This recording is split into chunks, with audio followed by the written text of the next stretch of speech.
Hi everyone, Evelyn here. Welcome back to my channel. Today it's going to be just me sitting here on the floor and talking about my life and where it's kind of going, what has been going on lately, because I feel like most of my recent videos have been either like informative videos or reviews, and I kind of miss just making a sit-down video where I just talk and share my life experience and my journey and what's been going on. As you can see, there's a bunch of boxes behind me, and it is because I am leaving Stockholm. And it's weird for me to say this on camera because I feel like I just uploaded that video where I said that I was moving to Stockholm from Gothenburg. Like, I'm still happy that I did it, but it's just gonna be weird going back now because now I've sort of grown this attachment to this city and I've made some friends here. So yeah, it's gonna be weird to just like get up and leave. And I'm someone who's like really bad at changes in my life, or like accepting change. I think that's something that a lot of people struggle with, but especially me. I feel like, you know, changes are something that's so heavily emotional for me. But I'm trying not to get too much into that and just try to see it as a practical thing. I'm gonna get into in a moment why I'm moving and like tell you all about it, because I want this YouTube channel to be sort of like my life journey, but also showing little moments that are happening in between and just like memorabilia, like memories. I know probably there's only like 9 or 10 of you watching this or even engaging in my videos, and I know I don't have a lot of subscribers, but I'm just making this video for myself and it's nice to look back on. So for those of you who don't know, I moved to Stockholm. I'm originally from Gothenburg, but I moved to Stockholm last year in July because I got this unpaid internship at a production company, like a film production company in Stockholm, because most of the studios in Sweden that like make bigger productions or that just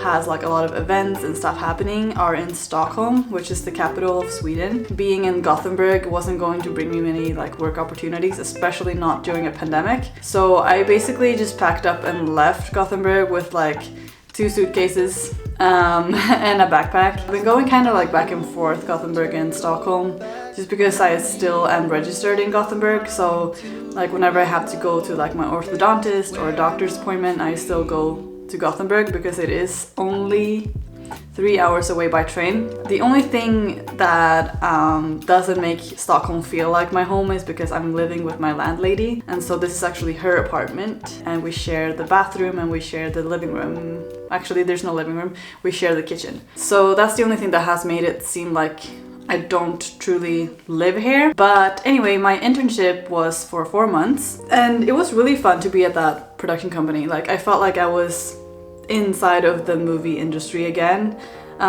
which has like its pros and cons. It's definitely not a perfect industry. There's like a lot of problems with it and it's very elitist, I think, and very arrogant. It can be, and it can be sort of hard to get into it if you are like a humble and down-to-earth person, because most people in the film industry are not like that. I don't know, I guess I was hoping for more job opportunities to come up when I was done, and I did make like a lot of contacts on the way. I had this freelance job actually that I got after my production, after my internship ended. I had this little gig like for a weekend where I was a production assistant and a coordinator at this short film. But after that, I have had so much struggle finding work and finding projects and just finding productions happening in the city. There's this website on Facebook where people upload like work for people in the film industry. Most of it is like they need a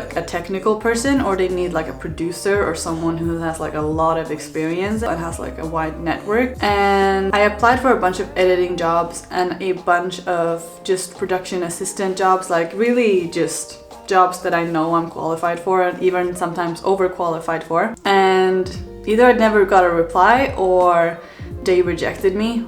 So that's been fun. But that's also like the life of a filmmaker, which I know. And so I got this unpaid job as an editor and I was editing this TV series, like a horror TV series in Sweden that they wanted to send to SVT, like that's Swedish television. So that was really fun. Like I got to edit my first like TV pilot, sort of. It was a little bit messy because it was a low budget production, but it was still a fun experience, and I still got to know a lot of people who are like women in the industry, which I think is fun. However, it did not end like in the best way though. At the end of the day, they replaced me with another editor that they felt was a little bit more experienced. Moving on. That's everything that's been happening with my film career, which is not a lot. Like I had one freelance job and the other one was unpaid, so I don't know if you can count that as a job even. Working in film is such a struggle, especially if you are introverted, if you're humble, and if you're someone who doesn't take credit for a lot. Like if you're someone who, you know, likes to uplift other people, people are going to step on you, and people are going to take credit for the work that you did, and people won't even credit you sometimes for stuff that you do, and sometimes you just work yourself to the bone and there isn't much outcome, or there isn't much of a prize for you to get after. I want to work in film because I'm passionate about it, but at the same time I need to get that bread and like pay my rent if I want to have like an independent, steady life, of course. So it's been a real struggle, and I got, like, after all of my like film applications and struggles and stuff, I got another day job at Hollister as a sales assistant or like a stock assistant. It was fine while it lasted. It was only like a three month contract, because at the end of the day that store closed down in January. So it's just been, I feel like I've done a lot of things temporarily in Stockholm, and at the end of January I was so sure I was gonna get a job. I was like, you know, I was putting it on my vision board, like I'm going to become this like entrepreneur that is doing YouTube and also has like a freelance film job and is also working some sort of normal day job somewhere. And I know that this is the pandemic talking, but I applied for a bunch of different stores, which did not call me back. I applied for a lot of like marketing jobs and like content creator jobs. Most of them did not reply to me, or they rejected me, and I was like, fine. Okay, what do I do now? February came along and now March, and I think in March I just felt like it's a little bit hard to live in a big city if you don't have a job. So I actually like talked to my parents, and they were like, oh, why don't you just come home? Which is weird because home is not necessarily Gothenburg for me. It's more like a place of comfort in some ways it isn't. However, I don't want it to be my base. I feel like I keep coming back there, and whenever I'm back there I want to get out of there. Like, that's not a thing that's gonna go away with age or something. It's just that I don't really like the city. I don't like living there, and I don't want to live with my parents. But I'm going to have to do that now. And I don't know, I haven't seen a lot of content of people talking about being unemployed, which I feel like people should talk more openly about, because there's no shame to it, honestly. I saw this one YouTuber who was living off of benefits as well, but she's also like a bigger YouTuber, so I imagine she's getting money from it. And I'm not quite there yet, and that's like another thing that I wish had gotten better for me. I thought that my YouTube was gonna take off like as soon as I posted more regularly, and honestly I've been posting once a week since January, and there hasn't been much growth. Like, tiny portion of people are watching my videos, and if you're watching this right now, I'm really grateful. I don't know, I feel like, you know, when will I arrive? When am I gonna take off? Like, when is my life going to finally click together and make sense? My friend of mine actually mentioned doing volunteering, and she said it sounds a little bit cliche, but she mentioned that it's really helped her in many ways, that it's helped her, you know, find friends, that it's helped her just to feel useful in some way. And I didn't think I was gonna have to go down that route, but I think I'm gonna have to do that now and just like look into it. And you know, I love helping people. Like, that's not something that I'm just putting on my resume. Like, I genuinely like the feeling of helping people and inspiring others. We'll see, maybe I'll get into that, and I'll keep you updated if I go into volunteering. And then for fall, I have been planning to apply for masters. I really want to study gender studies, which I know like a lot of people are shitting on the internet, and they're saying it's a useless degree or whatever. But I'm genuinely so passionate about that subject. Like, I'm so passionate about feminism. I'm so passionate about power structures in society, the patriarchy. I can't shut up about it. Like, I'm so passionate about it, and I was looking into anthropology as well, and I also maybe want to specialize in something in film so that I can actually be qualified enough to apply for a certain position, because I feel like the problem with my bachelor's degree is that it's so broad. Anyone wanting to hire me, they don't know what I'm good at, and I barely know what I'm good at. According to my degree, nobody, or like looking at my degree, nobody would really know what I have done and what my experience is. And I wish that my program had focused more on getting an internship or getting experience, getting hands-on experience in the industry, because I literally have so few things to put on my resume. I understand why I'm not really getting employed. I think if I were to take another program in something, or like a 2-year course, it would have to be something where I know that like for 1 year or something, it's only about the experience, so that I can actually get a freaking job. Like, I didn't think that adulthood was gonna be like this. Like, you know, I'm turning 27 this year, and I feel like I've never had like a real adult job. Like, I've had several jobs where I've worked a lot, but not jobs where I feel like I've grown a lot as a person or grown in my career. And I didn't think I was gonna say this like so many years after university, that I'm still here, you know? Like here in this particular moment. A little bit depressing, but if all else fails in the fall and I still like, I don't have a job, blah blah blah blah blah, I'll do a workaway. And if you guys don't know what a workaway is, basically workaway is this website where you can sign up either as a host or someone wanting to work, like a workawayer, and you can sign up either single or like with your partner. And basically you can go to any place in the world. There's like hosts from any place in the world where people want you to do some sort of work for them in exchange of accommodation, and like I think you get paid like a little bit. And that means that I can go somewhere else, like get out of Gothenburg, like just be, because I think I'm really bad at just being and not doing anything. And it would be a really good opportunity for me to grow my channel, because I could be filming my experience and my journey. And I've never really, like I've traveled quite a bit, but I've never really like worked in like a hostel or something. And I really want that experience for myself. Like I'm really wondering what that's like. And I've heard other people do it, and it just seems like really nice because you get to be a part of a little community, you know? And it's interesting because I find that whatever place I am in my life, or wherever I am or whatever I'm doing, I always find myself befriending a lot of people from different parts of the world, like all over the world, honestly.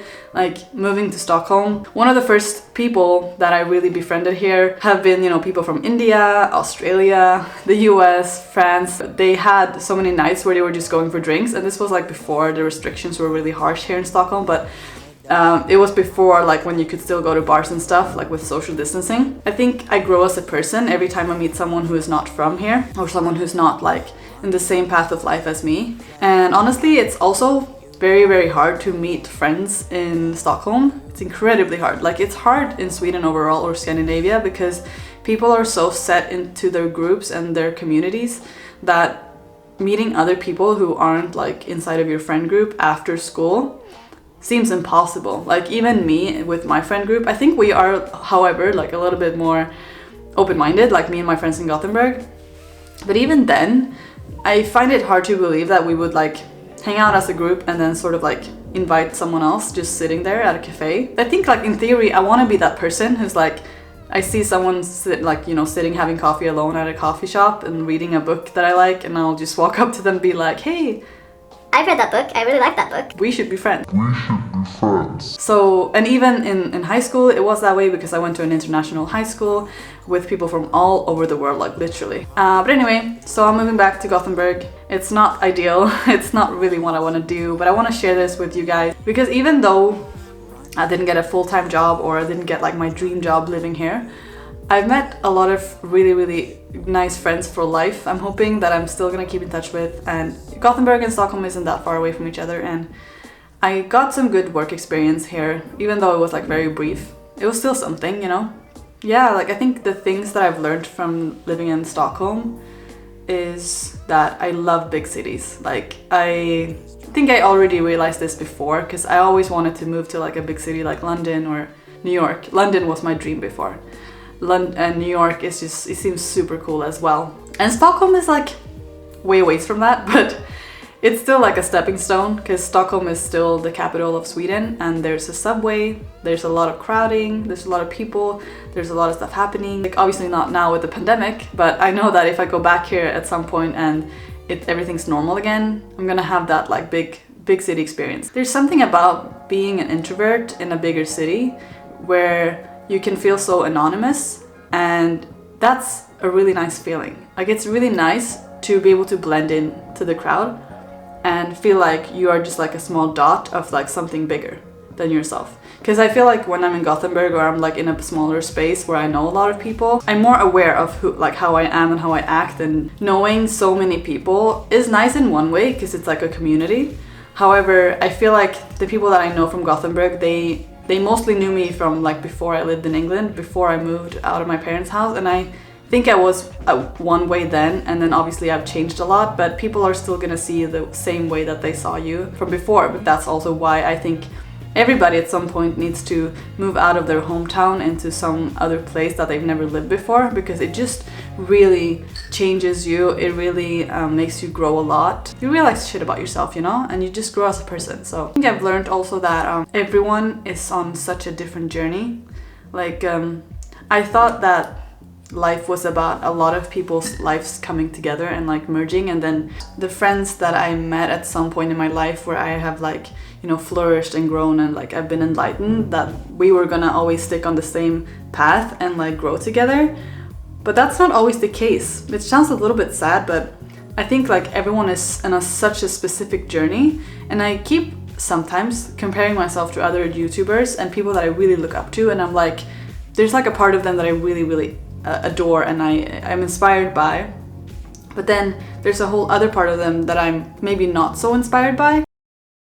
Okay, so I ran out of memory, but I am back now. Like everyone is on such a specific journey, and it's so hard. You can't really compare your path to someone else's and think that your life is gonna turn out the same way that theirs did just because you did the same things as them. I mean, there's a lot of people that went to film school and they are in such a different place that I am. It's important not to get like caught up in what other people are doing. Everyone is doing their own thing, and you know, some people are having kids, some people are married. Like I have a friend who's married now. She lives in Denmark, and it's crazy to me. Like I'm so happy for her, obviously, but I think that's what's stressing me out as well, because I always thought that at the end of my 20s I was gonna have stuff sort of figured out for when I turn 30, but now I'm realizing that you're just a kid for so long. Like I still feel like a kid. I think you're always gonna feel like a kid because there's so many things that I still don't know how to do. Like there's always gonna be someone who has it better than you in some level, whether it be career-wise or whether it be with their family or with their personal growth, spirituality, or you know, romantic partners or kids. But it doesn't mean that your path is like a wrong path and you have no idea what's gonna happen in the future. Like I'm trying to tell myself this as well, because just because I am like sort of not at the bottom, but I'm getting there, doesn't mean that it's gonna always stay this way. And just because I've only had crappy jobs doesn't mean that I'm only gonna have crappy jobs. And I want to believe that that's not like my future, that's not my fate, and that's not my destiny. Yeah, like if you're watching this and you feel kind of lost yourself and you maybe relating to some of the stuff that I've been rambling to you, then just know that I believe that things are going to change. Like the pandemic is slowly gonna fade away with the vaccines. The world is slowly gonna get back to normal. It's gonna be a little bit easier to get a job maybe. And I just believe that you will find your way. Just like I believe that I will find my way. I get on some people's nerves because I'm always like the positive and optimistic person, which is sort of weird because I feel like when I'm by myself and with my own feelings, I think that I dig myself into a hole a lot and I feel like very negative. But then when I'm with other people, or maybe it depends who I'm with, but I feel like other people like bring out the real me, like the positive person, the positive version of me, and the person that I think deep down that I am. And that's how I've like overcome a lot of obstacles in my life. Thank you guys for watching this video. It's been very rambly and a little bit like depressing chit chat, which sometimes we all need. I do hope that you appreciate me sharing some of my life struggles, because I know that we all have them. Stay tuned if you want to watch more of my content and see where life takes me, because I honestly have no idea. But yeah, we'll see what happens. I shall see you in my next one. Bye!